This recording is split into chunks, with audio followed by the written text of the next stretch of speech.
Shalom Bapak Ibu yang kekasih, seperti yang saya sampaikan minggu lalu, hari ini kita akan membahas disiplin rohani yang ke-7 sampai dengan yang ke-10 dalam membentuk sebuah irama kehidupan atau rule of life dari orang percaya. Apa itu? Sebelum kita mendengarkan, mari kita berdoa terlebih dahulu. Tuhan Yesus, sebentar kami akan belajar dari firman-Mu tentang disiplin rohani yang ke-7 sampai yang ke-10. Kami minta Roh Kudus yang memberikan kepada setiap kami pengertian supaya kami bisa menangkap kebenaran firman-Mu dan mengaplikasikannya dalam kehidupan kami sehingga kami dapat mencapai kedewasaan rohani menjadi serupa dan segambar dengan Engkau. Di dalam nama Tuhan Yesus kami mau dengar firman-Mu. Haleluya. Amin. Kita hidup dalam dunia yang sudah jatuh dalam dosa. Sehingga masalah adalah makanan kita setiap hari. Tidak ada hari tanpa masalah. Dari masalah yang sederhana seperti mau makan apa, mau pergi naik apa, sampai masalah-masalah yang mengandung resiko besar. Mengambil keputusan-keputusan yang besar yang sangat menentukan masa depan kita. Untuk itulah diperlukan kedewasaan rohani dan perubahan cara berpikir untuk mengatasinya. Kita sudah membahas 6 disiplin rohani yang akan menolong kita mengalami pertumbuhan rohani yang sehat. Yang Bapak, Ibu, Saudara bisa saksikan ulang di YouTube MDC Palembang tanggal 20 dan 27 September yang lalu. Dan hari ini kita akan membahas disiplin rohani yang ke-7. Disiplin rohani yang ke-7 adalah Sabat. Sabat adalah suatu disiplin rohani dalam bentuk berhenti bekerja, beristirahat, menikmati anugerah yang telah Allah berikan, disertai dengan perenungan tentang diri Allah. Banyak orang Kristen yang beranggapan bahwa dirinya tidak memerlukan Sabat. Bagi mereka Sabat hanya cocok untuk orang yang sudah pensiun atau sama sekali tidak sibuk. Sehingga ketika kita bicara Sabat, muncul pertanyaan, Pak, ngapain sih kita melakukan Sabat? Kan itu ada di perjanjian lama. Memang Sabat ada di perjanjian lama. Tapi sama seperti persepuluhan ada di perjanjian lama sebelum hukum Taurat, demikian juga Sabat sudah ada di perjanjian lama sebelum hukum Taurat. Kejadian 2 ayat 2-3 berkata, ketika Allah pada hari ke-7 telah menyelesaikan pekerjaan yang dibuatnya itu, berhentilah ia pada hari ke-7 dari segala pekerjaan yang telah dibuatnya itu. Lalu Allah memberkati hari ke-7 itu dan menguduskannya, karena pada hari itulah ia berhenti dari segala pekerjaan penciptaan yang telah dibuatnya itu. Ketika Tuhan Allah yang Maha Kuasa selesai menciptakan bumi dan segala isinya, ia beristirahat pada hari yang ke-7. Jadi kalau Allah saja beristirahat, pantas dan manusiawi sekali bila kita manusia juga beristirahat pada hari ke-7. Apakah kita lebih hebat dari Allah sehingga kita tidak membutuhkan waktu istirahat? Wayne Muller, seorang penulis buku tentang Sabat, mengatakan, apabila kita tidak mengizinkan suatu irama istirahat dalam hidup kita yang terlalu sibuk, maka penyakitlah yang akan menjadi sabat kita.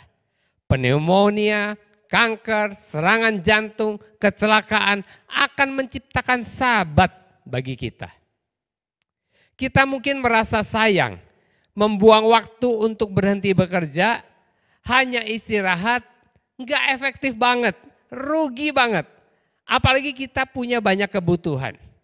Tapi percaya nggak saudara? Kalau Tuhan memerintahkan saudara untuk melakukan Sabat, itu untuk kebaikan saudara. Dan kalau dia perintahkan saudara untuk bersabat, artinya dia bertanggung jawab untuk kebutuhan-kebutuhan saudara. Ingat nggak saudara waktu dia melarang bangsa Israel mengambil mana pada hari Sabat atau hari ke-7? Dia melakukan mujizat dengan memberikan mana 2 kali lipat pada hari ke-6 Dan mana tersebut yang diambil sehari sebelum Sabat tidak rusak disimpan.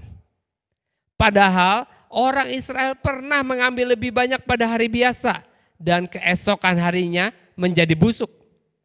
Kenapa kalau hari Sabat tidak busuk? Kok bisa ya? Kenapa? Karena dia sudah menguduskan dan memberkati hari Sabat seperti yang dicatat di Keluaran 20 ayat yang ke-11. Waktu saya masih bekerja, setiap tahun saya dapat cuti. Pernah saya dapat 12 hari setahun, pernah juga 2 bulan setahun. Nah, dekat-dekat hari saya mau mengambil cuti untuk berlibur, maka saya bekerja lebih serius. Dengan tujuan supaya waktu saya cuti, saya tidak diganggu dengan pekerjaan saya.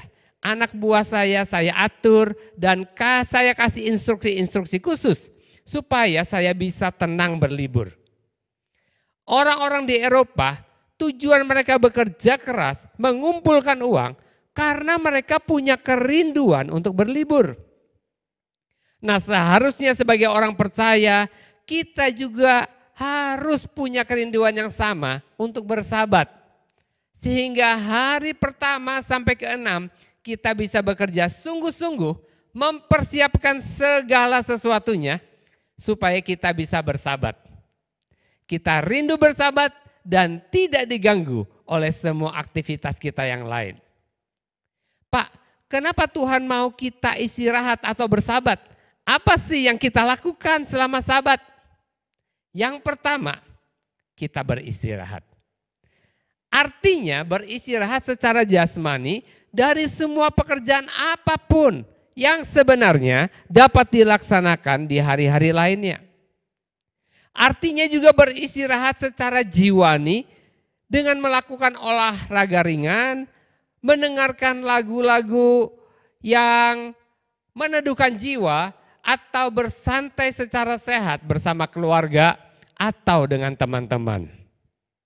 Yang kedua, Sabat kita menikmati. Di hari Sabat kita menikmati anugerah Tuhan, mengagumi ciptaannya, menikmati kebersamaan di dalam keluarga, menikmati makanan yang Ia berikan. Kita juga bisa menikmati kegiatan-kegiatan yang menyegarkan jiwa kita. Seperti membaca buku, memasak, kegiatan-kegiatan ringan lainnya. Dan yang ketiga, Sabat untuk merenungkan. Merenungkan apa? Kita melakukan semua aktivitas istirahat kita sambil merenungkan kebesaran dan kebaikan-kebaikan Tuhan yang telah kita alami dalam kehidupan kita sehari-hari. Terus terang, saya rindu sekali bersabat. Tapi sampai dengan hari ini, saya juga belum berhasil. Tetapi saya percaya kalau kita semua mengerti pentingnya Sabat, kita dapat melakukannya bersama-sama. Sekarang kita lihat disiplin rohani yang ke-8, yaitu puasa. Puasa adalah disiplin rohani yang paling tidak populer dan jarang orang melakukannya. Karena apa? Karena mengganggu kenyamanan hidup dan ketidaktahuan manfaat dari puasa. Saya dorong saudara membaca dan membuka kembali catatan saudara di buku Dasar Kekristenan pelajaran 9. Karena apa yang saya sampaikan di sana cukup lengkap sehingga kita tidak membahas secara detail di sini. Tetapi yang saya mau tambahkan adalah kalau dulu kita puasa hanya bicara tidak makan dan tidak minum saja, tetapi di dalam disiplin rohani ke-8 ini saya ingin kita sama-sama menambahkan jadwal puasa untuk tidak mempergunakan HP kita untuk komunikasi dan sosmed di dalamnya. Karena walaupun HP sangat bermanfaat, tetapi juga sekaligus sangat mengganggu konsentrasi kita saat kita melakukan disiplin rohani. Mari kita coba untuk puasa memakai HP mulai jam 5 sore sampai jam 9 malam supaya kita punya waktu untuk keluarga kita. Cukup 1 kali seminggu kita mulai. Kita pilih harinya dan bertahap kita tambah menjadi 2 kali per minggu. Siap? Disiplin rohani ke-9 adalah pelayanan. Pelayanan yang sejati adalah suatu disiplin rohani dalam bentuk mengesampingkan kepentingan diri sendiri untuk melayani Tuhan melalui melayani orang lain. Pelayanan bukan untuk menyombongkan diri atau mencari keuntungan pribadi. Beberapa kali murid-murid Tuhan Yesus bertengkar. Mereka mempersoalkan siapa yang terbesar dalam kerajaan surga. Hari ini mungkin kita tidak mempersoalkan siapa yang terbesar karena kita sadar akan keterbatasan kita. Kita bisa terima itu, tetapi tidak ada satu orang pun yang mau jadi yang terkecil atau yang terendah. Kalau nggak terbesar nggak apa-apa, tapi jangan yang paling kecil. Nggak nomor satu nggak apa-apa, tapi jangan yang paling akhir. Betul atau betul? Tuhan Yesus memberi contoh melayani dengan membasuh kaki murid-muridnya di malam perjamuan terakhir. Kenapa? Karena waktu itu seperti kebiasaan di sana harus ada seseorang yang membasuh kaki mereka. Dan pekerjaan membasuh kaki adalah pekerjaan yang paling rendah. Jadi mereka tidak ada yang mau merendahkan dirinya. Maka Tuhan Yesus memberi contoh bahwa yang terbesar adalah mereka yang melayani dalam hal yang paling rendah atau paling kecil. Disiplin rohani yang membuat transformasi adalah dalam bentuk pelayanan sejati seperti ini. Bukan yang hebat-hebat, bukan yang dipublikasikan sehingga ada kebanggaan di dalamnya. Ada pelayanan yang menantang, yang bisa dibanggakan. Misalnya melayani ke pedalaman Kalimantan, ke suku-suku terabaikan di Afrika, makan cuma 1 kali setiap hari. Mempersembahkan mobil satu-satunya untuk pelayanan misi. Banyak orang yang mau, apalagi setelah itu diwawancara, diliput oleh TV, banyak orang mau. Tetapi pelayanan yang sejati adalah pelayanan yang banyak dihindari orang. Misalnya ngatur parkir, bersihkan gereja sesudah ibadah, antar jemput orang untuk datang ibadah, tidak dipandang orang, dianggap remeh, dan tidak pernah dipublikasikan. Pelayanan yang sejati tidak memandang jabatan sebagai hal yang penting. Buat mereka boleh melayani Tuhan melalui melayani sesama, itu sudah sebuah kehormatan. Pelayanan yang sejati adalah pengabdian, bukan karena kedudukan atau jabatan atau yang lainnya.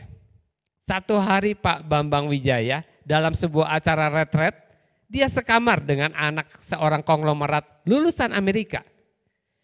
Pagi-pagi anak ini bersihkan sepatu teman-temannya waktu semua masih tidur. Tidak ada yang tahu. Nah, pelayanan seperti inilah yang disebut dengan pelayanan yang sejati. Tidak peduli orang menghargai pelayanannya atau tidak. Dia tidak mengharapkan balasan atau pujian. Disiplin rohani yang ke-10 adalah ibadah. Satu pertanyaan yang sangat penting untuk kita ajukan adalah, mengapa kita harus beribadah? Ada 2 alasan dasar mengapa kita harus beribadah. Yang pertama, karena yang utama adalah kita ada di dalam dunia ini, manusia diciptakan Tuhan untuk memuliakan Dia. Bahkan bukan hanya kita, tetapi segala sesuatu yang ada di alam semesta ini diciptakan untuk memuliakan Tuhan. Seperti kita tahu bahwa Tuhan tidak pernah iseng-iseng menciptakan sesuatu. Dia selalu punya tujuan dan tujuannya selalu jelas, yaitu untuk kemuliaannya. Jadi kalau hidup kita tidak memuliakan Dia, kita meleset dari sasaran. Miss the target. Maka itulah yang disebut dengan dosa. Keluar dari tujuan Tuhan menciptakan manusia. Sama seperti untuk apa HP dibuat. Yang terutama adalah untuk berkomunikasi.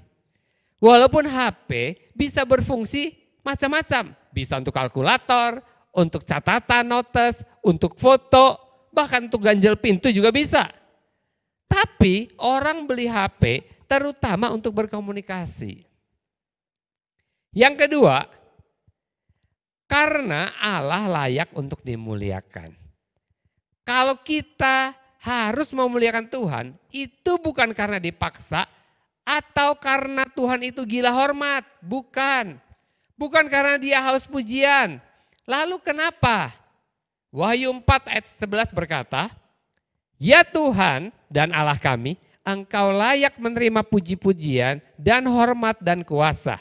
Sebab Engkau telah menciptakan segala sesuatu dan oleh karena kehendak-Mu semuanya itu ada dan diciptakan." Saya kemarin ini diajak makan di rumah sebuah keluarga. Selesai makan iseng-iseng saya mencoba cake pandan yang dibuat oleh anaknya. Saya bukan pencinta cake, saya lebih suka kacang hijau daripada cake. Tapi waktu saya makan, dalam kondisi perut sudah kenyang, ini cuma iseng-iseng saja. Ketika saya coba cake itu rasanya enak sekali. Sehingga tanpa disuruh, tanpa dipaksa, dan bukan basa-basi, saya memuji. Nah, seperti itulah kira-kira kalau kita memuji Tuhan. Dia benar-benar layak dipuji dan disembah. Di dunia ini tidak banyak karya seni yang disebut dengan masterpiece atau adikarya. Dan salah satu masterpiece dunia adalah sebuah patung Daud. Karya dari seniman terkenal Michelangelo yang dibuat sekitar tahun 1501. Atau lukisan Yesus yang mengetuk pintu, yang gambarnya saudara bisa lihat di kaca pintu ruang piano di bawah. Karya dari Holman Hunt.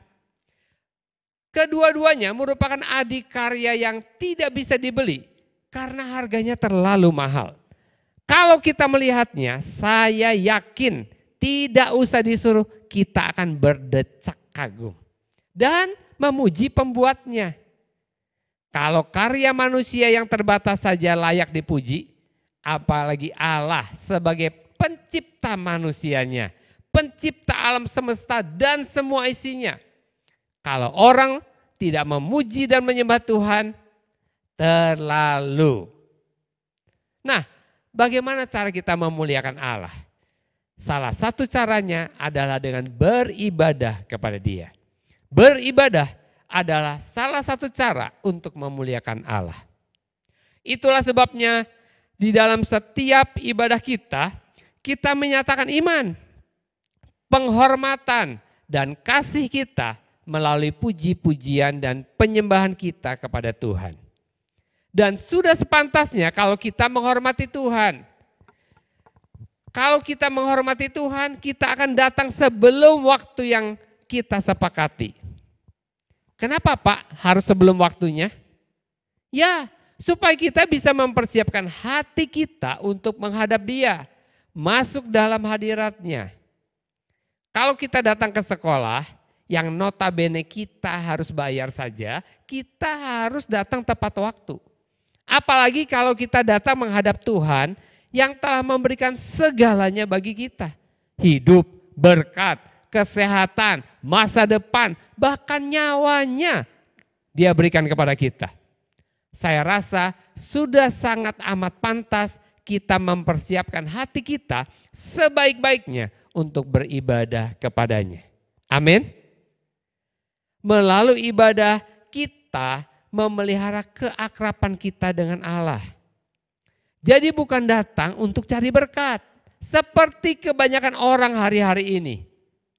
Bukan berarti ibadah tidak mendatangkan berkat. Tetapi tujuan utamanya bukan itu. Lebih kepada mengucap syukur untuk semua berkat yang sudah kita terima. Bahkan sebenarnya jika ibadah itu tidak mendatangkan berkat sekalipun, kita harus tetap beribadah kepada Tuhan. Karena Dia tetap layak dipuji dan disembah. Inilah ibadah yang sejati. Apa tujuan Tuhan melepaskan bangsa Israel keluar dari Mesir? Bukan sekedar membebaskan mereka dari perbudakan dan membawa mereka ke tanah Kanaan untuk menikmati susu dan madu, bukan. Tetapi supaya mereka bisa datang kepada Allah dan beribadah kepada Allah. Tahu dari mana? Dari Keluaran 4 ayat 22 sampai 23.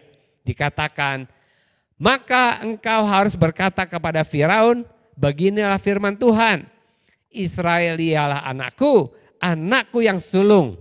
Sebab itu aku berfirman kepadamu, biarkanlah anakku itu pergi, supaya ia beribadah kepadaku. Tetapi jika engkau menolak membiarkannya pergi, maka aku akan membunuh anakmu, anakmu yang sulung. Ayat Keluaran 19 ayat yang keempat berkata, kamu sendiri telah melihat apa yang kulakukan kepada orang Mesir dan bagaimana aku telah mendukung kamu di atas sayap Raja Wali dan membawa kamu kepadaku. Ini tujuan utama Tuhan untuk Israel. Lalu apa tujuan Tuhan membebaskan kita dari belenggu setan? Dari kegelapan dan dari dosa? Bukan hanya diselamatkan dan diberkati. Tetapi supaya saudara dan saya, supaya kita beribadah kepada Allah dan datang kepada Tuhan. Diberkati Tuhan bukan tujuan utama. Jadi kalau saudara sudah dibebaskan, tapi saudara tidak beribadah kepada Allah, maka tidak ada gunanya Tuhan membebaskan saudara. Kenapa bangsa Israel yang sudah susah-susah dilepaskan dari Mesir, dikalahkan dan ditawan ke negara lain, ke negeri lain? Ya karena mereka di tanah Kanaan juga tidak menyembah Tuhan, tapi menyembah berhala. Untuk apa saudara datang ke gereja? Kebanyakan orang datang ke gereja untuk mendapatkan sesuatu dari Tuhan. Supaya sembuh, supaya usahanya diberkati, supaya dapat jodoh, supaya dapat kerjaan, supaya dapat berkat. Dan sedikit sekali yang sungguh-sungguh datang untuk beribadah kepada Tuhan. Makanya waktu pulang dari gereja, orang sering bilang, wah hari ini gak dapat apa-apa nih. Pernyataan ini tidak 100% salah, tapi harus kita sadari hakikat yang utama dari ke gereja adalah untuk yang pertama memberikan pujian dan penyembahan serta memuliakan Tuhan. Bukan untuk menikmati atau menonton pujian dan penyembahan. Roma 1 ayat 18 dan 21 berkata, sebab murka Allah nyata dari surga atas segala kefasikan dan kelaliman manusia yang menindas kebenaran dengan kelaliman. Sebab sekalipun mereka mengenal Allah, mereka tidak memuliakan Dia sebagai Allah atau mengucap syukur kepadanya. Sebaliknya, pikiran mereka menjadi sia-sia dan hati mereka yang bodoh menjadi gelap. Kedua, tujuan kita ke gereja adalah untuk menjalin relasi dan beribadah kepada Tuhan. Jadi tujuan kita ke gereja adalah to give, not to get something from God. Ibadah didefinisikan juga di dalam Kolose 3 ayat 23, dikatakan apapun juga yang kamu perbuat, perbuatlah dengan segenap hatimu seperti untuk Tuhan dan bukan untuk manusia. Jadi kalau saudara bekerja, bekerjalah seperti untuk Tuhan. Supaya Tuhan dimuliakan. Itu adalah ibadah. Kalau saudara melayani, melayanilah sebaik mungkin supaya Tuhan dimuliakan. Barulah disebut ibadah. Bukan supaya saudara dimuliakan. Di dalam Alkitab ada beberapa jenis ibadah. Yang pertama adalah ibadah bersama.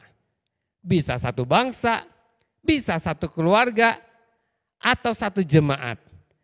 Di mana biasanya kita melakukan ibadah bersama seluruh jemaat pada hari Minggu. Yaitu hari pertama tiap-tiap minggu. Kenapa? Karena hari Minggu adalah hari kebangkitan Tuhan Yesus. Sesuai namanya Minggu, berasal dari kata domingo, yang artinya hari Tuhan.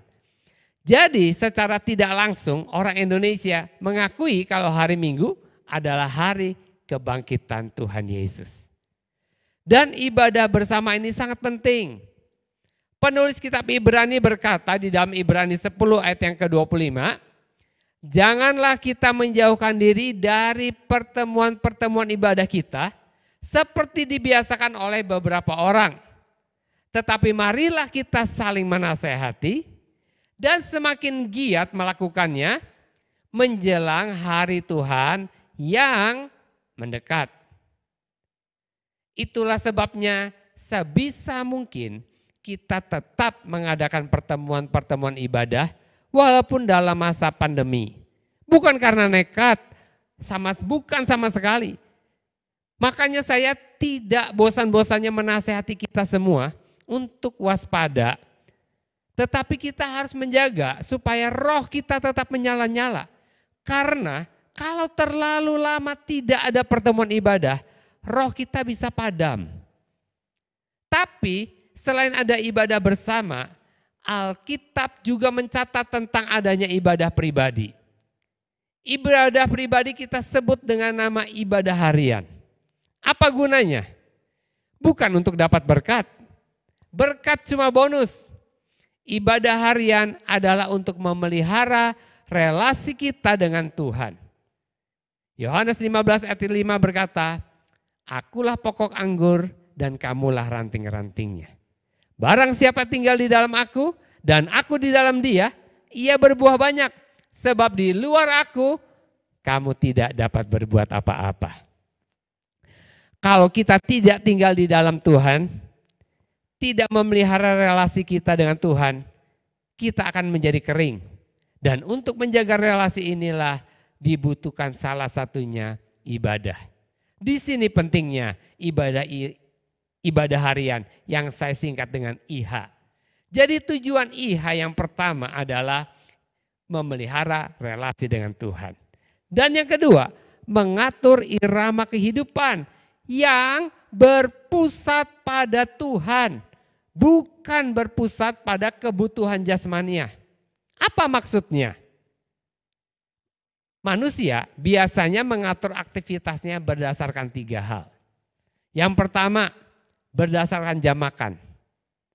Nanti kalau kita ketemu sesudah makan siang aja ya. Kita meeting sesudah sarapan, oke? Kita ketemuan sambil dinner ya. Patokannya jam makan. Siapa yang begitu? Yang kedua, berdasarkan jam kerja. Tolong dikirim office hour ya, jam kerja ya. Setelah itu saya tutup. VMM bisa ikut tapi harus sesudah jam kerja. Dan yang ketiga, menurut jam tidur. Wah, aku masih tidur jam segitu. Oh, aku sudah tidur kalau jam 12 malam. Nah, yang benar yang mana? Menurut jam tidur, jam makan atau jam kerja? Yang benar seharusnya kita mengatur irama hidup kita melalui jam ibadah. Bukan berpusat pada perut, bukan berpusat pada uang atau pekerjaan, bukan juga berpusat pada tubuh kita, tetapi berpusat pada Tuhan. Kalau kita main musik, ada temponya. Untuk mengatur hidup, temponya kita adalah ibadah harian. Saudara bisa menangkap maksud saya? Makanya Tuhan Yesus berkata di dalam Matius 4 ayat ke-4, tetapi Tuhan Yesus menjawab, ada tertulis, manusia hidup bukan dari roti saja, tetapi dari setiap firman yang keluar dari mulut Allah. Pak, apakah di Alkitab ada contohnya IH? Banyak. Di dalam kitab Daniel pasal ke-6 ayat 11 dikatakan, demi didengar Daniel bahwa surat perintah itu telah dibuat, pergilah ia ke rumahnya. Dalam kamar atasnya ada tingkap-tingkap yang terbuka ke arah Yerusalem. 3 kali sehari ia berlutut, berdoa serta memuji Allahnya. Seperti yang biasa dilakukannya. Artinya ini ihanya Daniel, ibadah hariannya Daniel. Tuhan Yesus pun demikian. Dalam Markus 1 ayat 35, pagi-pagi benar, waktu hari masih gelap, ia bangun dan pergi keluar, ia pergi ke tempat yang sunyi dan berdoa di sana. Petrus di dalam Kisah Para Rasul 10 ayat 9 dikatakan, kira-kira pukul 12 tengah hari, naiklah Petrus ke atas rumah untuk berdoa. Daud di dalam Mazmur 55 ayat 18 dikatakan, di waktu petang, pagi dan tengah hari aku cemas dan menangis dan ia mendengar suaraku. Dalam sejarah gereja dicatat bapak-bapak gereja mengajarkan orang-orang Kristen untuk melakukan ibadah harian 3 kali sehari. Dan ibadah bersama di gedung gereja 2 kali sehari.